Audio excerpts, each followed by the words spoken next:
BBC दुनिया में आज देखिए, बिगड़ते जा रहे हैं यूक्रेन और अमेरिका के रिश्ते। अमेरिका ने यूक्रेन के राष्ट्रपति वोलोदिमीर ज़ेलेंस्की पर लगाया डोनाल्ड ट्रंप के अपमान का आरोप। हालांकि यूक्रेन के लिए अमेरिका के विशेष दूत ने की ज़ेलेंस्की की तारीफ। किस ओर जा रहे हैं दोनों देशों के रिश्ते?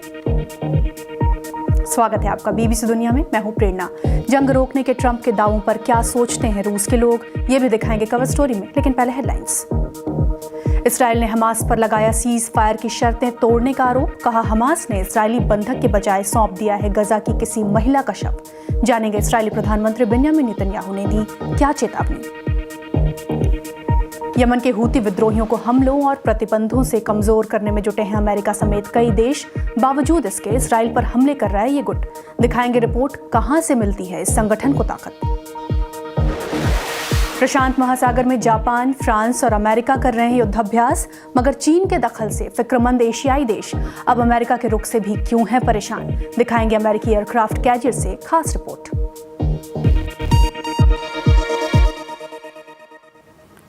अमेरिका लगातार यूक्रेन पर उसकी खनिज संपदाओं को लेकर समझौता करने का दबाव बढ़ा रहा है और बढ़ते दबाव के बीच यूक्रेन के राष्ट्रपति वोलोदिमीर ज़ेलेंस्की ने कहा है कि जंग खत्म करने के लिए उन्हें सुरक्षा को लेकर साफ-साफ और भरोसेमंद गारंटी चाहिए। यूक्रेन के लिए अमेरिका के विशेष दूत कीथ केलॉग और यूक्रेन के राष्ट्रपति वोलोदिमीर ज़ेलेंस्की के बीच कल बैठक भी हुई, लेकिन बैठक के बाद होने वाली जॉइंट प्रेस कॉन्फ्रेंस रद्द कर दी गई। यूक्रेन के राष्ट्रपति वोलोदिमीर ज़ेलेंस्की और अमेरिका के राष्ट्रपति डोनाल्ड ट्रंप के बीच मतभेद गहराते जा रहे हैं। एक दिन पहले ही ट्रंप ने ज़ेलेंस्की को तानाशाह बताया। वहीं ज़ेलेंस्की ने दावा किया था कि ट्रंप गलत सूचनाओं की गिरफ्त में है। हालांकि ज़ेलेंस्की ने कल रात कहा कि जो बातचीत हुई है उससे उम्मीद जगी है। जनरल केलॉग के साथ हमने फ्रंटलाइन के हालात, रूस में कैद हमारे सभी लोगों की रिहाई, एक भरोसेमंद और स्पष्ट सुरक्षा गारंटी पर बात की। इस बात की गारंटी कि जंग दोबारा शुरू नहीं होगी और रूस हमारी जिंदगियों को तबाह नहीं करेगा। यूक्रेन के लिए अमेरिकी दूत ने भी बाद में ज़ेलेंस्की की तारीफ की, मगर अमेरिका और यूक्रेन के बीच लगातार तनाव बढ़ रहा है। व्हाइट हाउस के अधिकारियों ने यूक्रेन के राष्ट्रपति वोलोदिमीर ज़ेलेंस्की पर ट्रंप के अपमान करने का आरोप लगाया है। यूक्रेन में मौजूद मिनरल्स को अमेरिका को देने से इनकार करने के बाद ट्रंप प्रशासन ने ज़ेलेंस्की की आलोचना की है। देखिए बीबीसी संवाददाता जेम्स वॉटरहाउस की रिपोर्ट। अमेरिका ने रिटायर्ड जनरल कीथ केलॉग को यूक्रेन में विशेष दूत बनाकर भेजा है, मगर रूस से बातचीत का जिम्मा उनके सीनियर साथियों पर है। अचानक हमें बाहर जाने के लिए कहा गया।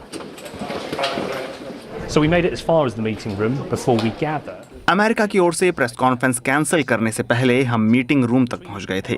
फिर केलॉग और ज़ेलेंस्की के बीच बंद कमरे में मुलाकात हुई। हमें ये पता चला है कि अमेरिका ने प्रेस कॉन्फ्रेंस कैंसिल की और यूक्रेन को लगता है कि केलॉग को ट्रंप प्रशासन ने दरकिनार कर दिया है। इसलिए बस बाहर रहकर अंदाजा ही लगाया जा सकता है कि दोनों में क्या बात हुई।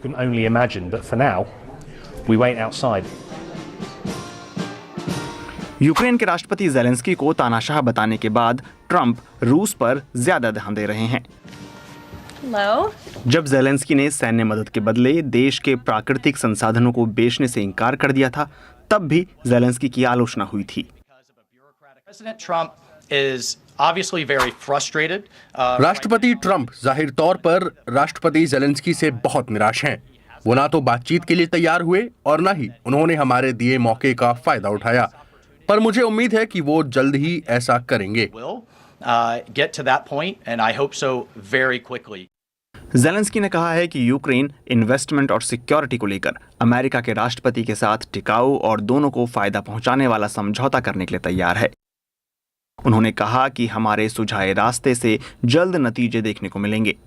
अमेरिका के बदले हुए रुख ने शांति चाह रहे इस देश की उम्मीदों पर चोट की है। मुझे लगता है ज़ेलेंस्की के मुकाबले ट्रंप के लिए तानाशाह शब्द ज्यादा सही है। बहुत पहले चुनाव हो जाना चाहिए था, मगर करीब 73% यूक्रेनी सोचते हैं कि जंग की वजह से चुनाव कराना अभी सही नहीं होगा। यूक्रेन का एयर डिफेंस ज्यादातर मिसाइलों को मार गिराता है, मगर वो सारी रूसी मिसाइलों को नहीं रोक सकता। बुधवार को दक्षिणी शहर हर्सोन में रूसी मिसाइल गिरने से कम 2 लोग मारे गए। शांति के लिए बातचीत जरूरी है, मगर अभी भी इसे लेकर गंभीरता कम ही दिख रही है। बीबीसी संवाददाता जेम्स वॉटरहाउस की रिपोर्ट। आपको याद होगा कि रूस ने जब यूक्रेन पर हमला किया था तो उसने कहा था कि ये स्पेशल मिलिट्री ऑपरेशन है और चंद हफ्तों में खत्म हो जाएगा, मगर वो 3 सालों से लगातार यूक्रेन पर हमले कर रहा है। अब जबकि अमेरिकी राष्ट्रपति डोनाल्ड ट्रंप ने रूस के राष्ट्रपति व्लादिमीर पुतिन से बात की है, तो क्या रूस के लोगों को लगता है कि इससे जंग रुक पाएगी? ये जानने के लिए बीबीसी के रूस संपादक स्टीव रोजनबर्ग ने मॉस्को से करीब 150 किलोमीटर दूर तवेर शहर का दौरा किया। देखिए उनकी रिपोर्ट। जंग भले ही यहाँ से सैकड़ों किलोमीटर दूर चल रही है, मगर उसका असर यहाँ तक महसूस किया जा सकता है। 3 साल पहले यूक्रेन पर हमले से शुरू हुई इस जंग की रूसियों को आदत सी हो गई है। लड़ाई के लिए नए सैनिक भर्ती किए जा रहे हैं। लेकिन अब डोनाल्ड ट्रंप व्लादिमीर पुतिन से बात करने लगे हैं, तो क्या रूसियों को कुछ बदलाव होता दिख रहा है? क्या अमेरिका रूस की शर्तों को मनवाने के लिए जोर डाल रहा है? तातिया कहती हैं कि उन्हें उम्मीद जगी है कि बातचीत से कोई रास्ता निकल आएगा। अन्ना कहती हैं कि ट्रंप डार्क हॉर्स हैं और ऐसे में नहीं पता कि उनसे क्या उम्मीद रखी जाए। वो कहती हैं कि उनके जानने वाले कई लोग जंग लड़ने गए थे मगर वापस नहीं लौटे। फिर अचानक पुलिस आ पहुंची। उन्होंने जानना चाहा कि हम यहाँ क्या कर रहे हैं। उन्होंने पूछताछ की और कार को भी चेक किया।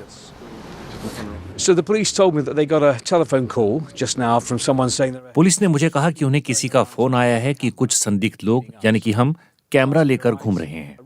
उन्होंने मुझकर लिखकर बताने को कहा कि हम यहाँ क्या कर रहे हैं। इससे आपको अंदाजा होगा कि यहाँ माहौल कैसा है। चहल पहल बढ़ती जा रही है। रूस का सरकारी चैनल यहाँ आ पहुंचा। उन्होंने कहा, हम यहीं से गुजर रहे थे। ये भी कहा कि हमारे देश में बोलने की आजादी है, आपको कोई नहीं रोकेगा। मैंने हमारी कार के साथ खड़ी पुलिस की ओर इशारा किया। 1 घंटे के बाद हमें ट्वेर में और लोगों से बात करने की इजाजत दे दी गई। कई लोगों को उम्मीद है कि जंग रुकने पर रूस की अर्थव्यवस्था बेहतर होगी।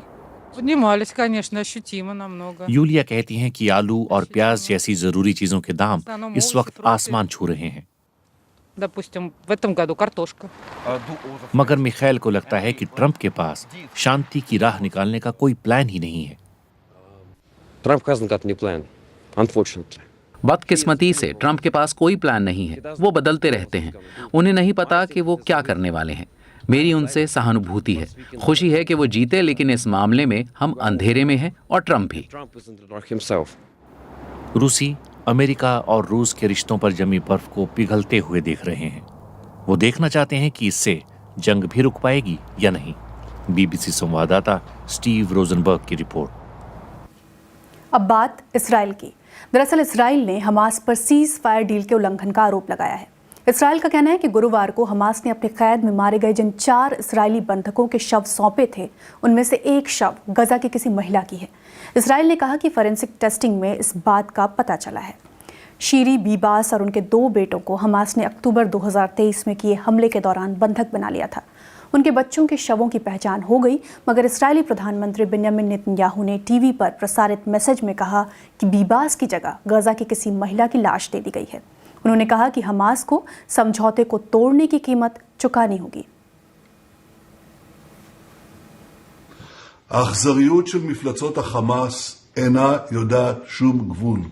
हमास की क्रूरता की कोई सीमा नहीं है। उन्होंने न सिर्फ 2 छोटे बच्चों, उनके पिता यार्देन बिबास और मां शीरी को अगवा किया, बल्कि शीरी को लौटाने के बजाय गजा की किसी महिला का शव ताबूत में डाल दिया। मध्य पूर्व में 1 साल से भी ज्यादा वक्त से जारी संघर्ष में यमन के हुती विद्रोहियों की भी बड़ी भूमिका रही। वो इसराइल पर भी मिसाइलों और ड्रोन से हमले करते हैं और रेड सी से होकर गुजरने वाले कमर्शियल शिप्स पर भी।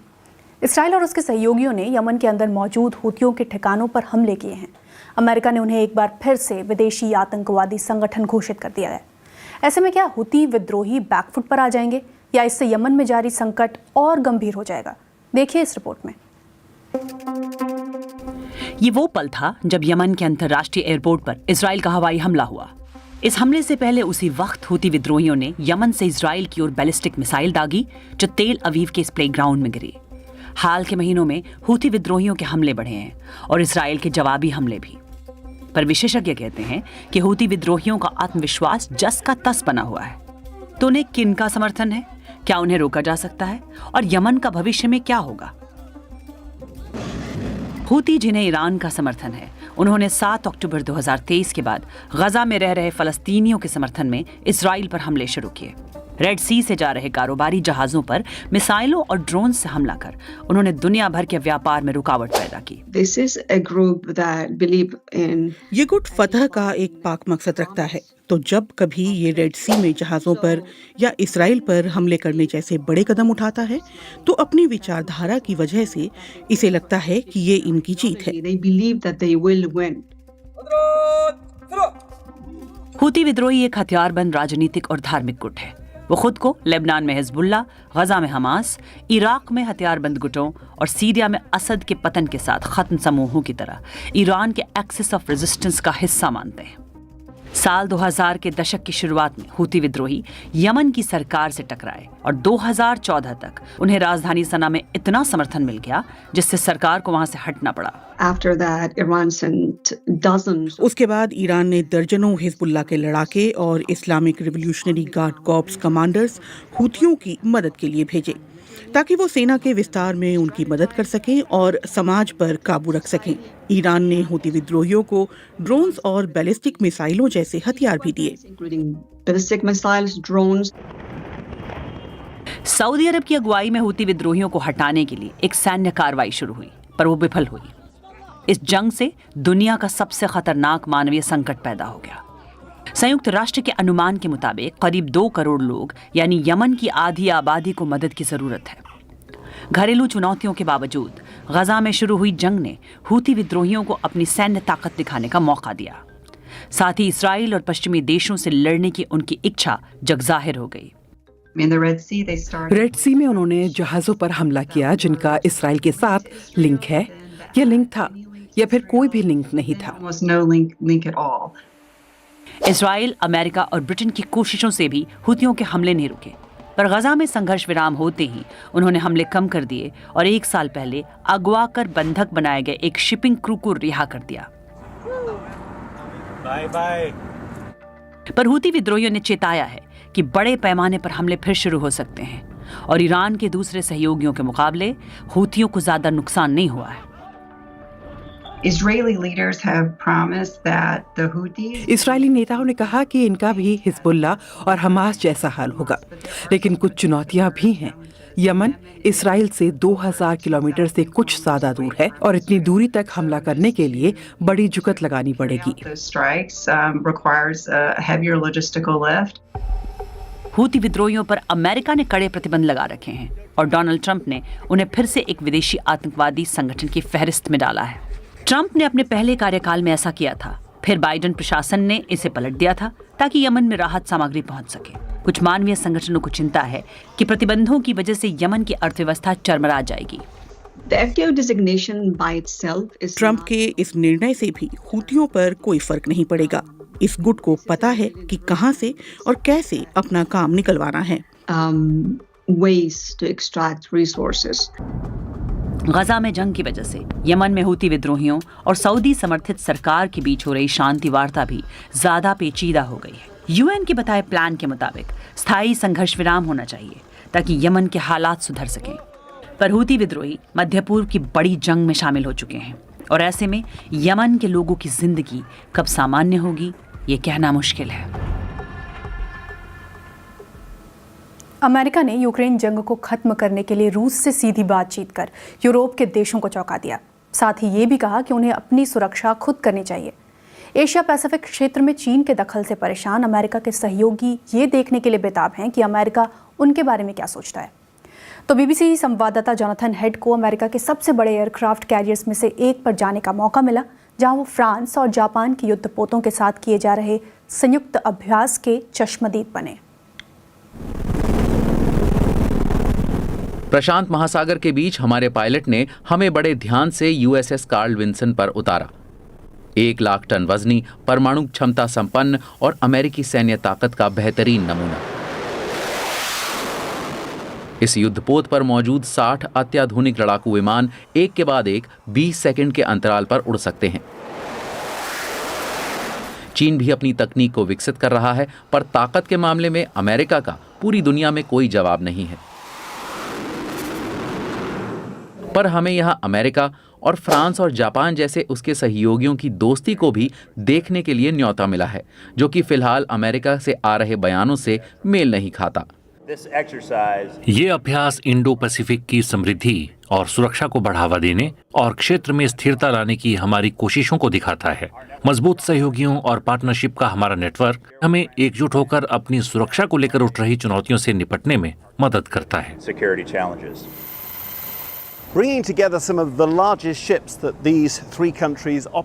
चीन से थोड़ा दूर ये तीन देश अपने कुछ बड़े जहाज प्रशांत महासागर में फिलीपींस के तट से थोड़ा दूर लाकर इलाके में अमेरिकी नेतृत्व वाले गठबंधन का शक्ति प्रदर्शन कर रहे हैं।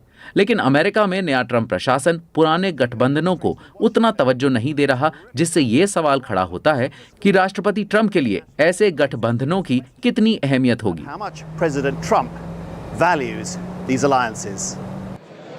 अमेरिका के नए रक्षा मंत्री पीट हेग्सेथ ने इस महीने की शुरुआत में यूरोपीय देशों को अपनी चेतावनी देकर चौंका दिया कि उन्हें अपनी सुरक्षा के लिए अमेरिका पर निर्भर नहीं होना चाहिए। लेकिन कोरिया और जापान के अपने समकक्षों से उन्होंने सुरक्षा को लेकर सहयोग मजबूत करने का वादा किया। इन युद्धपोतों के लिए काफी खर्च करना पड़ता है और अब एलन मस्क को सरकारी खर्चे में कटौती करने का जिम्मा दिया गया है। कार्ल विंसन में कई हफ्तों तक 5000 लोग काम करते हैं और यहीं रहते हैं।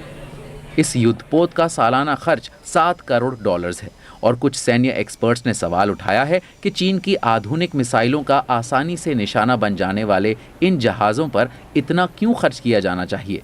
लेकिन ट्रंप प्रशासन का फोकस है चीन को रोकना, तो आने वाले कुछ सालों तक या दशकों तक प्रशांत महासागर में एयरक्राफ्ट कैरियर्स अमेरिका की प्राथमिकता रहेगी।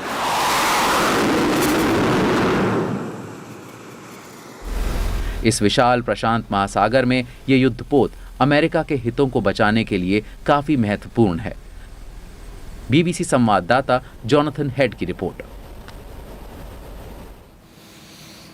और अब दुनिया की कुछ और खबरें बीबीसी ग्लोबल राउंडअप में।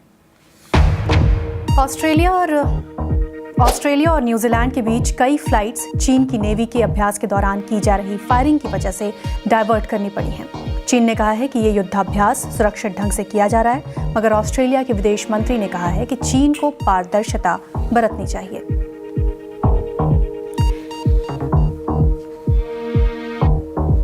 इस्राएल के रक्षा मंत्री ने सेना को वेस्ट बैंक में चरमपंथी गुटों के खिलाफ अपना अभियान तेज करने को कहा है। बीते रोज इस्राएल के तेल अवीव शहर में 3 खाली बसों में धमाके हुए थे और 2 बमों को नाकाम कर दिया गया था।